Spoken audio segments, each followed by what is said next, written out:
Do you find it difficult to accept praise or positive feedback? Surprisingly, this is a common challenge for many people. Why is that? And how can we know if someone who's praising us is genuine in their feedback? This is what we're going to talk about today.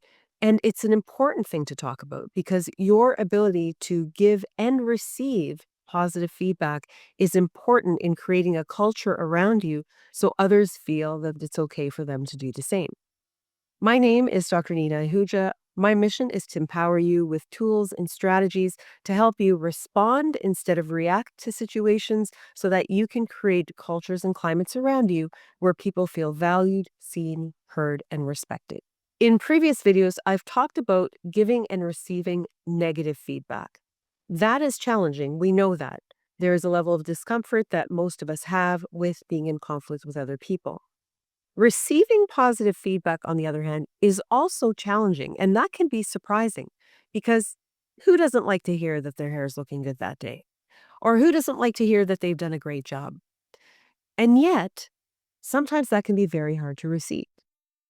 A couple of months ago, I was in a meeting with a number of colleagues whom I have a great deal of respect for. We were just working on a project, we'd gotten through a major challenge, and one of my colleagues very thoughtfully said, "You did a great job, Mina. Thanks so much.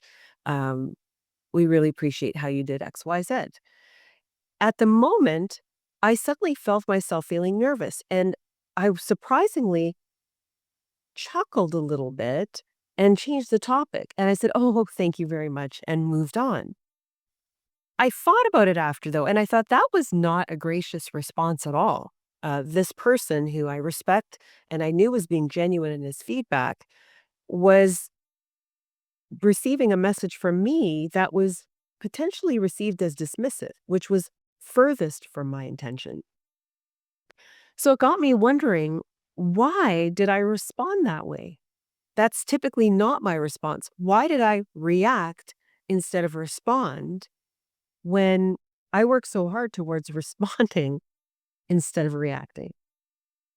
So it got me thinking, why is it that we have a difficult time receiving positive feedback? Well, there are a few reasons.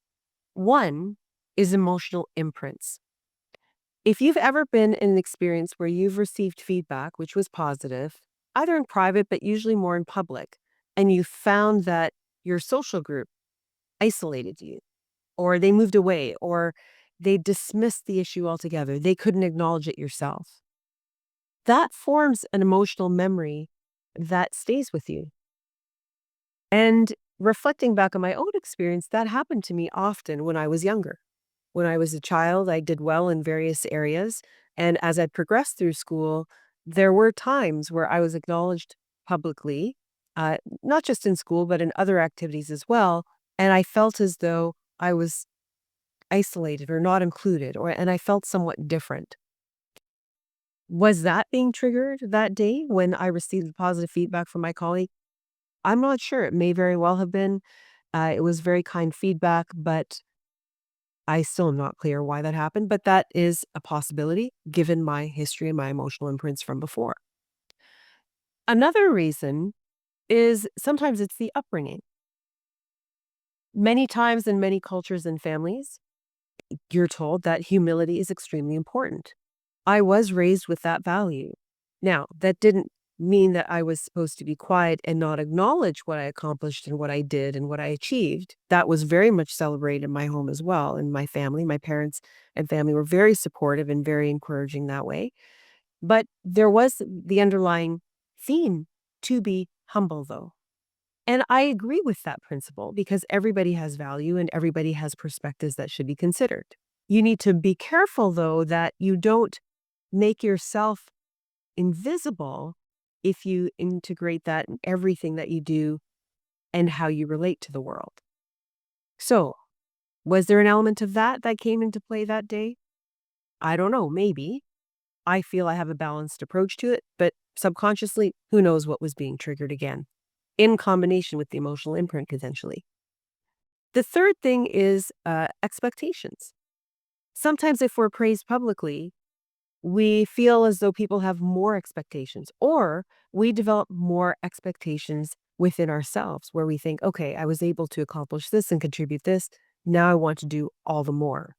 Now, that may be because of other people, because you want them to see that you can do more, or it can be more of an internal challenge, which is also fair and valid. I know for me, I'm often doing more and seeing how far I can stretch for my own personal exploration of my limits and what I'm capable of. So it's more of an internal motivating um, factor as opposed to me wanting to do things to please other people. The other barrier, though, can also be not wanting to be seen. When you are praised publicly, eyes are on you for a moment, for a second, for a longer period, depends on the context, but eyes can be on you. And a lot of times, people don't like to be seen. They don't like the pressure, they don't like the exposure, it makes them feel uncomfortable, and they just don't want it. So that's another factor. Another important element as well is some people don't feel that it aligns with their internal narrative. Now, in past videos, I've talked about identity, and I've talked about how in the higher centers of our brain, we're always bringing together evidence and data, and we're creating a picture or a story of who we are. There's a narrative of our own identity. If that is not a healthy narrative and we don't see our own strengths, someone else praising us is basically signaling the alignment center in our brain to say something's off. What does that do? That then triggers the threat detection center of our brain, which is part of our protection survival center of our brain.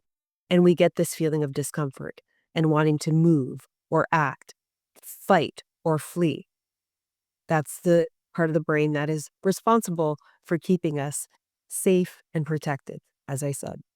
Those different components contribute to our ability to receive positive feedback and then in turn give positive feedback as well. When we talk about the three different parts of our brain on the simplistic level, as I said, the midbrain is where the emotional centers and emotional memories are. Our narrative and identities in the higher center. And then depending on what's being received and what's triggered, we will either go into protection mode and wanting to push away the comment or run from the comment or redirect away from the comment, or we'll be able to receive it and integrate it into our narrative in the higher order of the brain. So the question then gets to be, well, then how do we engage the higher part of our brain that works with logic and takes the evidence and creates these narratives that we have about ourselves, amongst many other things? How do we do that? One of the things that is very helpful in being able to receive positive feedback is number one, receive it as a data point. That's not to take away from the sentiment that someone's expressing or the appreciation that someone's expressing. But if you feel a wave of discomfort because your emotional memories are being triggered, or you're detecting some sense of threat because the way that this message is being processed, reminding yourself that this is a data point can be very helpful. So if we look at the 3 R's that I talk about, you reflect on the comment, you reframe it as a data point, and then your response is more balanced and not reactive. It's not that feeling of emotion coming up or the reflex coming up that I need to get out of this situation, because if someone focuses on this positive feedback too much, I'm going to be isolated, I'm going to have higher expectations on me, I'm going to be seen, it's just not gonna feel good because it goes against my own narrative. So, being able to reframe positive feedback as a data point is very helpful because it engages the higher order of your brain, the logic center of your brain, and you're able to, like I said, incorporate that into a new narrative. The second thing is to understand whether or not the feedback is genuine. That's often a challenge as well. We know that sometimes when we're in a rush, we can offer feedback in just a second, say, "Oh yeah, great job. You did a really great job."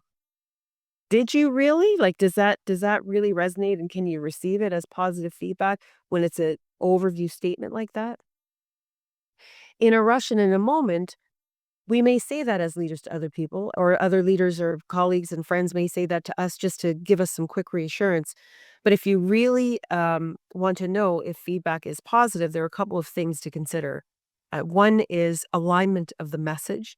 Are the words that are being said in alignment with the body language?